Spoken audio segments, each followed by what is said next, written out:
नमस्कार। मैं डॉक्टर वासुदेव शेट्टी, महारानी महिला विज्ञान कॉलेज मैसूर में हिंदी विभाग में सह प्राध्यापक हूँ। इस समय मैं हिंदी साहित्य जगत के श्रेष्ठ लेखक प्रेमचंद द्वारा लिखित आंसुओं की होली कहानी पर प्रकाश डालना चाहता हूँ। कन्नड़ದ ವಿದ್ಯಾರ್ಥಿಗಳಿಗೋಸ್ಕರ ನಾನು ಇದನ್ನು ಹಿಂದಿ ಮತ್ತು ಕನ್ನಡ ಎರಡರಲ್ಲೂ ವಿವರಿಸುತ್ತೇನೆ। ನಾನು ಈಗ ಪ್ರೇಮಚಂದ್ರ ಬರೆದಿರುವಂಥ ಆಂಸುओं की ಹೋಲಿ ಅಂದರೆ ಕಣ್ಣೀರಿನ ಹೋಳಿ ಹಬ್ಬ ಕತೆ ಬಗ್ಗೆ ವಿವರಿಸಲು ಬಯಸುತ್ತೇನೆ। प्रेमचंद हिंदी साहित्य के श्रेष्ठ लेखक के हिंदी साहित्य के बारे में बातें करते समय या विचार व्यक्त करते समय प्रेमचंद के बगैर आगे नहीं जा सकते। ಹಿಂದಿ ಸಾಹಿತ್ಯದ ಅತ್ಯಂತ ದೊಡ್ಡ ಲೇಖಕರಾದಂಥ ಪ್ರೇಮಚಂದ್ರ ವಿಚಾರವನ್ನು ವ್ಯಕ್ತಪಡಿಸದೆ ನಾವು ಹಿಂದಿ ಸಾಹಿತ್ಯದ ಬಗ್ಗೆ ಪರಿಪೂರ್ಣವಾಗಿ ಮಾತನಾಡಲು ಸಾಧ್ಯವಿಲ್ಲ। लगभग 300 से ज़्यादा कहानियाँ लिखे हैं। ಹೆಚ್ಚು ಕಮ್ಮಿ 300क्किंत ಹೆಚ್ಚು ಕಥೆಗಳನ್ನು ಬರೆದಿದ್ದಾರೆ। अपने सांस्कृतिक जीवन में करीब 1 दर्जन उपन्यासों की रचना की है। गोदान, गबन, कर्मभूमि, रंगभूमि, सेवा सदन आदि ಕಾಲಜಯಿ ಕೃತಿಯ है। ಅವರು ತಮ್ಮ ಅವಧಿಯಲ್ಲಿ ಕಥೆಗಳ ಹೊರತಾಗಿ ಉಪನ್ಯಾಸಗಳನ್ನು ಸಹ ಬರೆದಿದ್ದಾರೆ। ಗೋದಾನ್, ಗಬನ್, ಕರ್ಮಭೂಮಿ, ರಂಗಭೂಮಿ, ಸೇವಾ ಸದನ್ ಇವು ಕಾಲಜಯಿ ಉಪನ್ಯಾಸಗಳು। ಅಂದರೆ ಇವು ಎಂದೆಂದೂ ವಾಸ್ತವಿಕ ಅನಿಸುವಂಥ ಅಷ್ಟು ಚೆನ್ನಾಗಿ ಬರೆದಿರುವಂಥ ಕಥೆಗಳು ಅಂತ ಹೇಳ್ಬೋದು। ಪ್ರಸ್ತುತ ಆಂಸುओं की होली, इसमें ಕಣ್ಣೀರಿನ ಹೋಳಿ ಹಬ್ಬ, ಇದರಲ್ಲಿ ಶ್ರೀವಿಲಾಸ್ ಅನ್ನುವಂಥ ಒಂದು ಮುಖ್ಯ ಪಾತ್ರ। ಶ್ರೀವಿಲಾಸ್ ಎಲ್ಲರೂ ಅವರನ್ನು ಒಂದು ವ್ಯಂಗ್ಯವಾಗಿ ಸಿಲ್ಬಿಲ್ ಅಂತ ಕರೀತಾರೆ। इस आंसुओं की होली में सिलबिल यानी श्रीविलास प्रमुख पात्र है, जिसे दोस्तों ने उन्हें सिलबिल कहते हैं। यानी उनकी आचार व्यवहार में थोड़ा कभी कभी मूर्खता जैसे भी लगती है, इसलिए वो कहते हैं ಆಫೀಸ್ ಹೋಗುವಾಗ ಅವರು ಎಲ್ಲರಂತೆ ಫ್ಲಾಟ್ ಕ್ಯಾಪ್ ಅನ್ನು ಹಾಕೊಂಡ್ರು ಅವರ ಜುಟ್ಟು ಹಿಂದ್ಗಡೆ ಇರುತ್ತೆ। ಚೆನ್ನಾಗಿ ಹೊಲಿದಿರುವಂಥ ಅಚ್ಕನ್ ನಿಲುವಂಗಿಯನ್ನು ಧರಿಸಿರ್ತಾರೆ, ಆದರೆ ಅದು ಹೆಚ್ಚು ಉದ್ದವಾಗಿದೆ। ಹೀಗೆ ಒಂದಲ್ಲ ಒಂದು ಕ್ಷಣ ಎಷ್ಟೋ ಸಲ ಪಾಜಾಮದಲ್ಲಿ ಆಡಿ ಹೊರಗಡೆ ಇರುತ್ತೆ। यदि वो दफ्तर जाते हैं तो उसके वो बेल्ट कैप पहनते हैं जरूर, और पीछे से उनकी छोटी लटकाती रहती है। और अचकन बहुत सुंदर ढंग से सिलाई हुई है, लेकिन वो बहुत लंबी है। और पाजामा पहने हुए है, उसकी लाड़ा नीचे दिखाई दे रही है। तो इस तरह वो कभी कभी करते हैं, लोग उसके मजाक भी उड़ाते हैं और तमाशे मारते हैं। तो ऐसे श्रीविलास शर्मा यानी सिलबिल जो कहने वाले इस व्यक्ति का शादी होती है 25 साल में। 25ನೇ ವರ್ಷಕ್ಕೆ ಈ ಶ್ರೀವಿಲಾಸ್ ಅವರ ಮದುವೆ ಆಗುತ್ತೆ। ಹೆಂಡತಿಯನ್ನು ತಲೆ ಮೇಲೆ ಕುಳಿಸಿಕೊಳ್ಳುವಂಥ ವಿಚಾರದವರು ಅಲ್ಲ ಇವರು। बीवी को अपने सिर पर चढ़ाने वाले व्यक्ति ये नहीं है। और वो कह दिया है, हम त्योहार नहीं मनाएंगे, ನಾವು ಹಬ್ಬವನ್ನು ಮಾಡುವುದಿಲ್ಲ ಅಂತ ಹೇಳಿಬಿಟ್ಟಿದ್ದಾರೆ। ಕಸ್ಕರ್ ಡಾಟ್ಗೆ भी बता दिया, ಜೋರಾಗಿ ಬೈದು ಕೂಡ ಹೇಳಿಬಿಟ್ಟಿದ್ದಾರೆ। ಈ ರೀತಿ ಹೇಳಿದ ಮೇಲೆ ಯಾರಿಗೆ ಧೈರ್ಯ ಬರುತ್ತೆ ಹಬ್ಬವನ್ನು ಆಚರಿಸಲಿಕ್ಕೆ? इस तरह बताने के बाद कौन हिम्मत करते हैं त्योहार मनाने की? लेकिन इस बार समस्या आ गई है। होली के समय चंपा की 2 ಬಾಯಿಯಾं भी आने वाले हैं। ಈ ಸಂದರ್ಭದಲ್ಲಿ ಏನಾಗಿದೆ ಅಂದರೆ ಹೋಲಿ ಹಬ್ಬಕ್ಕೆ ಆಚರಿಸಲಿಕ್ಕೆ ಅವರ ಚಂಪಾಳ ಇಬ್ಬರು ಸಹೋದರರು ಬರೋರಿದ್ದಾರೆ। ಹೆಂಡತಿಗೆ ಹೇಳಿಬಿಟ್ಟಿದ್ದಾನೆ, ಕಸ್ಕರ್ ಡಾಟ್ के बता दिया है, किसी भी हालत में रंग नहीं ले जाएगी। ಹೆಂಡತಿ ಹೇಳ್ತಾರೆ, ठीक है, जब तुम ही कहते हो तो ನೀನೇ ಹೇಳ್ತಾ ಇದೆಯಾ ಅಂದರೆ ಆಯ್ತು, ರಂಗ ಬೇಡ। ಆದರೆ ಇದು ಎಂಥ ಹೋಲಿ? क्या सचमुच रंग नहीं लाओगे? या निजवागू रंग बಣ್ಣ तरोदिल्वा? सुन इर्ताड़े। दोनों भाइयां आते हैं और उससे पहले वो कहते हैं, उनको बताना कि मुझे जुलाब लगी है, तबीयत खराब है, ನನಗೆ ಆರೋಗ್ಯ ಸರಿ ಇಲ್ಲ ಅಂತ ಹೇಳ್ಬಿಟ್ಟು मैं कंबल ओढ़ के लेट लूँगा, लेकिन बीवी को मंजूर नहीं है। ಅವ್ರಿಗೆ ಹೇಳ್ಬಿಟ್ಟು ನನಗೆ ಹುಷಾರಿಲ್ಲ, ನಾನು ಕಂಬಳಿ ಹೊತ್ಕೊಂಡು ಮಲ್ಕೊಂಡ್ಬಿಡ್ತೀನಿ ಅಂತ। ಇಲ್ಲ ಇಲ್ಲ, ಹೆಂಡತಿ ಅದನ್ನು ಒಪ್ಪೋದಿಲ್ಲ। ಅದನ್ನು ಜ್ವರ ಅನ್ನೋದನ್ನು ಬೇರೆ ನಮ್ಗೆ ಆಗದಿರೋರ ಮನೆಗೆ ಬರಲಿ, दुश्मनों के यानी निगोड़ों के घर चले, हमारे घर में ये न आए, वो कहती है। होली के दिन तो फिर क्या करेंगे? ऐसा करेंगे मैं सबको बता दूंगी तुम जुलाब लिया है, बाहर जाने से डॉक्टर मना कर दिया, हवा लग जाएगी. ಹೀಗೆ ಮಾಡೋಣ, ನಾನು ಎಲ್ರಿಗೂ ಹೇಳ್ಬಿಡ್ತೀನಿ ಜುಲಾಬ್ ತಗೊಂಡಿದ್ಯಾ, ಹೊರಗಡೆ ಹೋದರೆ ಸರಿಯಲ್ಲ, ಹವಾ ಬಡಿಯುತ್ತೆ ಅಂತ ವೈದ್ಯರು ಹೇಳ್ಬಿಟ್ಟಿದ್ದಾರೆ ಅಂತ ಹೇಳ್ತಾನೆ. हाँ ये ठीक है, हाँ ಇದೇ ಸರಿ ಅನ್ಕೊಂತಾರೆ. और होली के दिन ये ऊपर जाके सोता है, रहता है. ಮೇಲ್ ಹೋಗಿ ಮೇಲಿನ ಕೊಠಡಿಯಲ್ಲಿ ಹೋಗಿ ಉಳ್ಕೋತಾರೆ. ಚಂಪಾಳ ಇಬ್ಬರು ಸಹೋದರರು ಬರ್ತಾರೆ. ಬಹನ್ ಹೈ ತೋ ಬಾಹಿ ಸಿಕಂದರ್ ಹೈ. ತಂಗಿ ಮನೆಯಲ್ಲಿ ಅಣ್ಣಂದಿರಿಗೆ ಬಹಳಷ್ಟು ಸ್ವಾತಂತ್ರ್ಯ ಇರುತ್ತೆ ಮತ್ತು ಬಹಳ ಶೂರರು ಅಂತ ಇಲ್ಲಿ ಹೇಳ್ತಾರೆ. ಬಹಳ ಖುಷಿಯಲ್ಲಿ ಇರ್ತಾರೆ. ಇಬ್ಬರು ಸಹೋದರರು ಬಣ್ಣ ತಗೊಂಡು ಅಕ್ಕಪಕ್ಕದ ಎಲ್ಲರ ಮನೆ ಎಲ್ಲ ಕಡೆ ಆಟ ಆಡ್ತಾರೆ. ಮನೆಯಲ್ಲಿ ಎಲ್ಲ ಕಡೆ ಮನೆಯಲ್ಲಿರೋ ಫೋಟೋಗಳಿಗೂ ಬಣ್ಣ ಆಗೋಗುತ್ತೆ. घर में जितने भी तस्वीर वगैरह है उसमें भी वो रंग डालते हैं. अगल बगल के घर के जितने भी लोग हैं उनके साथ भी रंग खेल के आते हैं. पुराने जमाने में केवल लाल रंग से खेली जाती थी, गुलाल से खेली जाती थी. ಹಿಂದಿನ ದಿನಗಳಲ್ಲಿ ಕೇವಲ ಕೆಂಪು ಬಣ್ಣ ಗುಲಾಲ್ನಿಂದ ಅಷ್ಟೇ ಆಟ ಆಡಲಾಗ್ತಿತ್ತು. ಬಣ್ಣ ಹೋಲಿ ಆಟ ಆಡ್ತಿದ್ರು. ಈ ಇಬ್ಬರು ಭಾವಂದಿರು ಎಲ್ಲ ಕಡೆ ಆಟ ಆಡ್ಕೊಂಡು ಬರ್ತಾರೆ. ಚಂಪಾಳಿ ಕೇಳ್ತಾರೆ, क्या सचमुच जीजाजी नहीं खेलेंगे? ಬಾವ ನಿಜವಾಗ್ಲೂ ಆಟ ಆಡ್ಲಾರ, ಹೋಲಿ ಆಡ್ಲಿಕ್ಕೆ ಬರ್ಲಾರ? आवाग चिक्क सहोदर ಹೇಳ್ತಾರೆ, छोटे भाई कहता है तो ऐसे करेंगे, जीजाजी के सारे कपड़ों के साथ होली खेलेंगे. और जिद करके उसकी अलमारी की छावी वो लेते हैं, संदूक की. ಚಿಕ್ಕ ಸಹೋದರ ಹೇಳ್ತಾನೆ, ಯಾಕೆ ಬಾವ ನಿಜವಾಗೂ ಆಟ ಆಡ್ಲಾರ? ಹಾಗಿದ್ರೆ ಅವ್ರ ಬಟ್ಟೆ ಜೊತೆ ಆಟ ಆಡ್ಬಿಡೋಣ, ಬಟ್ಟೆಗೇನೋ ರೋಗ ಬಂದಿಲ್ವಲ್ಲ ಅಂತ ಹೇಳಿ ಜಿದ್ ಮಾಡಿ, ಅಂದ್ರೆ ಹಠ ಮಾಡಿ ಕೀ ತಗೊಂಡು ಅವ್ರ ಎಲ್ಲ ಬಟ್ಟೆಗಳಿಗೂ ಬಣ್ಣ ಹಾಕ್ಬಿಡ್ತಾರೆ. ರುಮಾಲ್ ತಕ್ ನೈ ಛೋಡಿ, ಅಂದ್ರೆ ಜೇಬ್ ಕೈ ವಸ್ತ್ರಕ್ಕೂ ಸಹ ಹೋಗ್ಬಿಡ್ಲಿಲ್ಲ. ಮೇಲಿಂದ ಶ್ರೀವಿಲಾಸ್ ನೋಡ್ತಾರೆ, ಕೋಪ ಬರುತ್ತೆ, ಮೈ ಮೇಲೆ ಹಾವು ಹರಿದಾಡ್ದಂಗೆ ಆಗುತ್ತೆ. शरीर के ऊपर सांप गुजर रही है ऐसा लगता है, उतने वो नाराज हो जाते ऊपर से देखते. ನಾನು ನಾಳೆ ಆಫೀಸ್ಗೆ ಹೇಗೆ ಹೋಗ್ಲಿ? रुमाल तक नहीं छोड़े, नाले कचेरी ನಾನು ಹೇಗೆ ಹೋಗ್ಲಿ? ಕೈ ವಸ್ತ್ರಕ್ಕೂ ಬಿಟ್ಟಿಲ್ಲ. इसके बाद हो बहुत सारे गेस्ट आने के कारण बहुत सारे अतिथि वगैरह है और ये रिश्तेदार है, अगल बगल के लोग भी कभी आए हैं. और चंपा उनके लिए स्वादिष्ट भोजन तैयार करती है और ऊपर से श्रीविलास देख रहे हैं.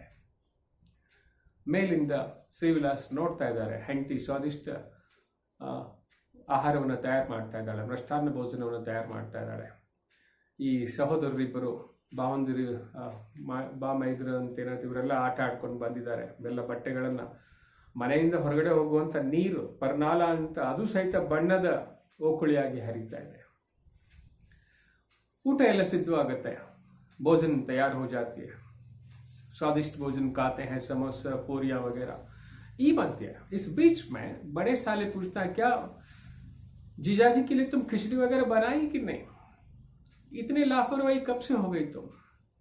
ಚಂಪಾ ಬೆಳಗಿಂದ ಇಷ್ಟೆಲ್ಲ ಆಹಾರ ಪದಾರ್ಥ ತಯಾರು ಮಾಡೋ ಮಧ್ಯದಲ್ಲಿ ಈ ರೀತಿ ಆಲೋಚನೆ ಮಾಡಿಲ್ಲ. ಯಾಕಂದ್ರೆ ಸಿಲ್ವಿಲ್ಗೆ ನಿಜವಾಗೂ ಆರೋಗ್ಯ ಕೆಟ್ಟಿಲ್ಲ, ಆರೋಗ್ಯ ಕೆಟ್ಟಿರುವಂತೆ ನಾಟಕ ಮಾಡ್ತಾ ಇದ್ದಾರೆ. ಆದ್ರೆ ಈಗ ಆ ಥರ ತೋರ್ಸ್ಕೊಳಕ್ ಆಗ್ತಾ ಇಲ್ಲ. इसलिए वो कहता है तुम उसके लिए कुछ बनाई ही नहीं, खिचड़ी ಮಾಡಿದ್ಯಾ ಇಲ್ಲ ಅಂತ. इतने लापरवाही तुम कब से बन गई? यानी ಇಷ್ಟೊಂದು ನಿರ್ಲಕ್ಷ್ಯ ನೀನು ಯಾವಾಗ ಶುರು ಮಾಡಿದೆ? ತಕ್ಷಣ ಮಾಡು ಅಂತ ಹೇಳಿ, ಚಲೋ मैं ही मदद करता हूं कहकर वो ಚಾವಲ್ ಅನ್ನ ಮತ್ತು ಮೂಂಗ್ ದಾಲ್ ಹೆಸರು ಬೇಳೆ ಎಲ್ಲ ಸೇರಿಸಿ ಆ ಕ್ಷಣ ಕಿಚಡಿ ತಯಾರು ಮಾಡ್ತಾರೆ.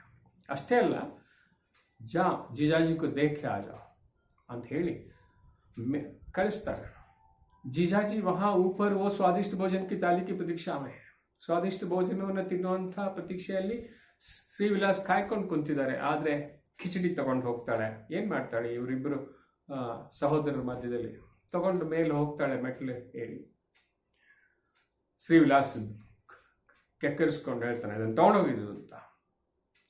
ಅರೆ ಬಾಬಾ ಮೈ ಕ್ಯಾ ಕರು? ಅರೆ ತುಮ್ ನೀನು ಸಮಯ ನೋಡ್ಕೊಂಡು ಮೃಷ್ಟಾನ್ನ ಭೋಜನದ थाली तोड़ बरಬೇಕಾಗಿತ್ತು. समय देखकर तुम्हें थाली लेके आना चाहिए था जिसमें सारे स्वादिष्ट जो चीज तुम तैयार किए हो. तुम तो मेरी दशा देख ही रहे हो, ನನ್ನ ಸ್ಥಿತಿ ನಿಮ್ಗೆ ಗೊತ್ತಲ್ಲ. इस बीच में वो दोनों साले ऊपर आ जाते हैं और यही नहीं, वो सामने खड़े होकर उसे खिलाते हैं, टूस टूस कर जैसे जेल में कैदियों को खिलाते हैं. ಈ ಮಧ್ಯದಲ್ಲಿ ಇಬ್ರು ಬಾಮೈದರು ಬಂದ್ಬಿಡ್ತಾರೆ ಮೇಲೆ ಮೆಟ್ಲು ಹಾಕೊಂಡು. ಅವ್ರು ಎದುರು ನಿಂತು ತಿನ್ನಿಸ್ತಾರೆ. ಹೇಗೆಂದ್ರೆ ಜೈಲಲ್ಲಿ ಕೈದಿಗಳನ್ನ ಜೈಲರ್ ತಿನ್ಸೋಂಗೆ. अब मौका देकर स्वादिष्ट भोजन थाली लाने की कोई नौबत नहीं है. ಈಗ ಮತ್ತೆ थाली ತಂದ್ರೆ ತಿನ್ನೋ ಹೊಟ್ಟೆಯಲ್ಲಿ ಜಾಗ ಇಲ್ಲ. ಕೋಪಿಸ್ಕೊಂಡಿರ್ತಾನೆ. और वो कहती है जैसे ही मौका मिलेगा मैं तुम्हें थाली ला के दूंगी. ಸಂದರ್ಭ ಸಿಕ್ಕಾಗ ನಾನು ತಕ್ಷಣ ನಿನ್ಗೆ ಗಂಡನಿಗೆ ಹೇಳ್ತಾಳೆ ಎಲ್ಲವನ್ನು ತಂದು ಬಡಿಸ್ಕೊಡ್ತೀನಿ ಅಂತ. इस बीच रात में वो आती है, लेके आती है, सब लोग चले गए और बातचीत होती है. ये गेस्ट यानी अतिथि यानी सारे लोग बार बार तो नहीं आते, जब आते हैं तो ये सब करना पड़ता है.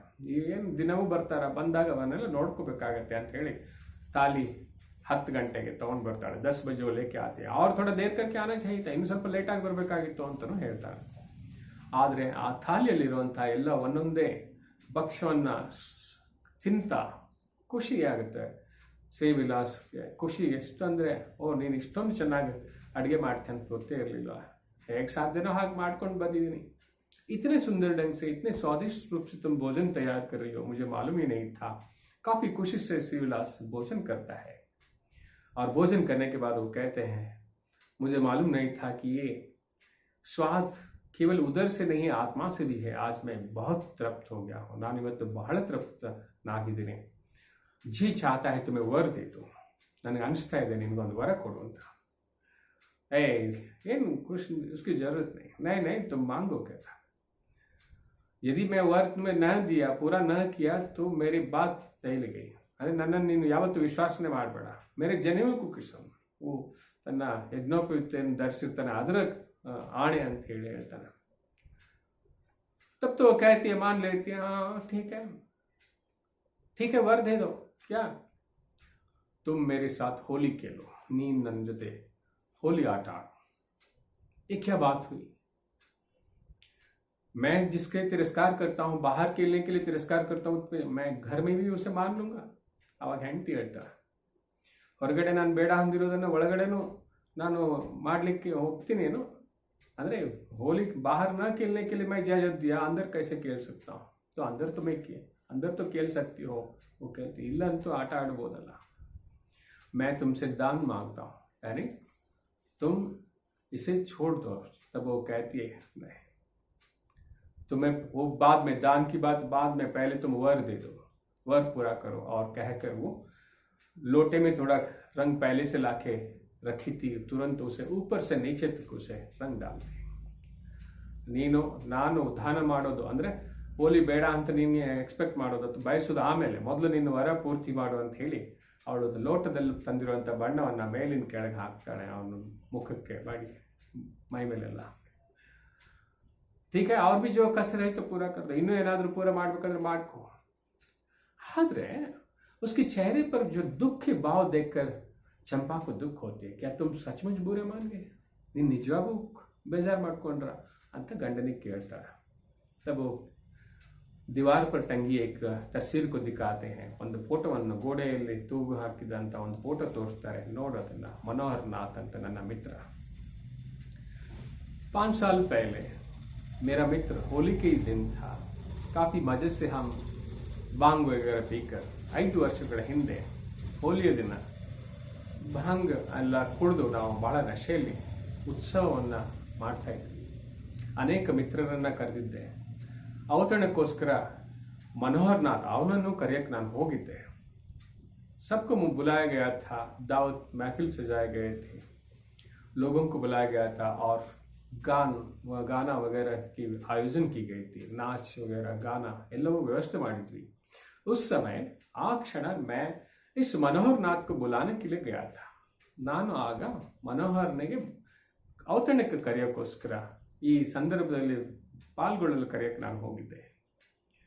मनोहर 19-20 ವರ್ಷದಲ್ಲೇ समाज सेवकनागी गुर्जಕೊಂಡಿದ್ದ. 19-20 साल में ही वो समाज सेवी बना था. जब भी कोई समाज सेवा करने का मौका मिलता था तो ऐसे दौड़ता था जैसे कोई धन या संपत्ति मिलने वाला है, संपत्ति है. 19-20 ವರ್ಷಗಳಲ್ಲಿ ಅವನು ಸಮಾಜ ಸೇವಕನಾಗಿದ್ದ. ಸಮಾಜ ಸೇವೆ ಅಂತಂದ್ರೆ ಅವನು ಯಾವತ್ತು ಮುಂದೆ ಹೋಗ್ತಿದ್ದ. ನಾನು ಅವತ್ತು ಹೋದೆ ಇವನನ್ನ ಕರೆಯೋಣ ಅಂತ. वो मुझे देखकर स्वागत किया, अच्छा हुआ. कहीं वो जा रहा था, ಎಲ್ಲೋ ಹೊರಗಡೆ ಹೋಗ್ತಾ ಇದ್ದಾನೆ. ಓ ನೀನು ಬಂದೆ ಭಾಳ ಒಳ್ಳೇದಾಯ್ತು. क्यों, क्या बात है? एक चमारिन बूढ़ी औरत मर चुकी है, उसे कंधा देने वाला कोई नहीं है।